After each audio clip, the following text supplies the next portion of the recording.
Ni vitu gani ambavyo unatakiwa uvifahamu kwa wewe unayehitaji kufanya biashara, ila pia unataka kufungua biashara au unahitaji kuanza kuzalisha aina fulani ya bidhaa ambayo unahitaji uingize sokoni na uweze kuuza au kuwauzia wateja wengi zaidi. Vitu ambavyo unatakiwa ufahamu ni kama ifuatavyo.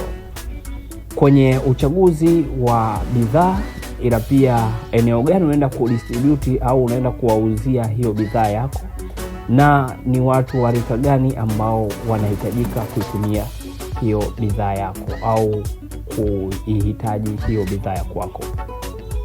Ukishaweza kutambua hilo, hatua inayofuata ni aina ya jina ambalo unaenda kuipatia hiyo bidhaa yako. Kwenye uchaguzi wa majina, ukiwa kama unahitaji bidhaa yako iwafikie watu wengi zaidi au walengwa wengi zaidi, basi inahitaji uchague jina ambalo halitobezi upande wowote. Hilo jina pia lisiwe limebezi kwenye kabila fulani, lisiwe limebezi kwenye dini fulani, na lisiwe limebezi kwenye watu wa rika fulani.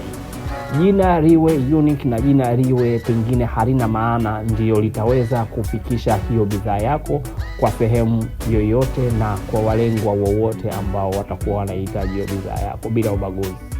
So hivyo basi, hicho ni kitu ambacho inatakiwa ukizingatie kwa 78%, kwa sababu wengi wao huferi na kujiita majina ya kwao kwenye bidhaa.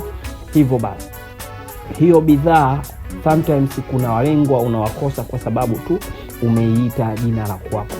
Ukiwa unataka bidhaa iwafikie wengi, basi weka jina ambalo halitokuwa na ambiguous, jina ambalo litakuwa linawafurahisha watu wengi ila halitoleta matabaka kwa wahusika yoyote yule.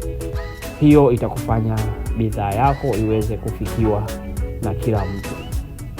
Ila kitu cha pili, sehemu gani unaenda kuzalishia na sehemu gani itapatikana hiyo bidhaa.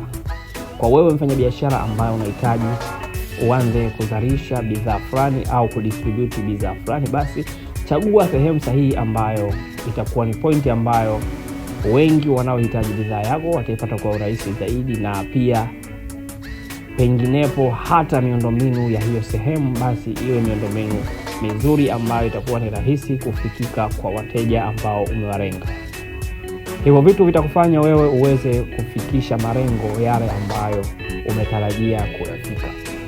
Ila kuna vitu vingi sana vya kuzingatia kuhusiana na upande wa biashara, na hivi nimeanza vya muhimu zaidi ambavyo unahitaji vizingatie katika kufungua biashara au kuanzisha kuzalisha aina fulani ya bidhaa. Hivi vitu inahitaji sana uvizingatie, kwa sababu ndo vitu ambavyo tunasema ni key ambavyo vinaweza kufanya ufail au faulu.